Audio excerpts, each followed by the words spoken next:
Syederalun sebulan lebih pasca banjir melanda Aceh, para perantau asal Aceh yang bermukim di Medan, Sumatera Utara masih aktif menyalurkan bantuan untuk korban bencana. Inisiatif kemanusiaan ini tetap berjalan meski peristiwa banjir telah berlalu. Bantuan yang disalurkan berfokus pada kebutuhan dasar seperti pangan, pakaian, dan obat-obatan. Uniknya, para relawan juga memperhatikan kebutuhan hewan ternak dan peliharaan di daerah terdampak. Menurut Hasan Al-Aslam, Sekretaris Organisasi Peternak di Deli Serdang, hewan ternak merupakan salah satu sumber ekonomi masyarakat. Sehingga pembunuhan pakannya penting. Pengiriman bantuan telah dilakukan sejak masa tanggap darurat ketika jalur transportasi darat terputus.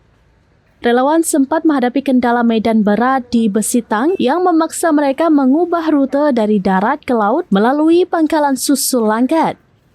Dengan menggunakan perahu sederhana, perjalanan menuju Seruai Aceh Tamiang ditempuh lebih dari 4 jam. Inisiatif ini mendapat dukungan dari berbagai pihak termasuk Syaiful Bahri, Wakil Ketua DPRK Aceh Tamiang yang menjadikan rukonya sebagai posko bantuan. Bahkan sebuah ruko di Deli Serdang yang awalnya akan disewa untuk posko justru digratiskan pemiliknya setelah tahu digunakan untuk tujuan kemanusiaan. Dukungan tersebut semakin memotivasi para perantau untuk memperluas distribusi bantuan.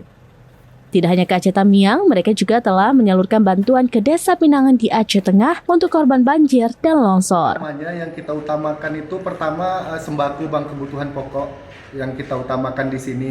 Cuman juga kita nggak menutup untuk bantuan-bantuan yang lain, bang.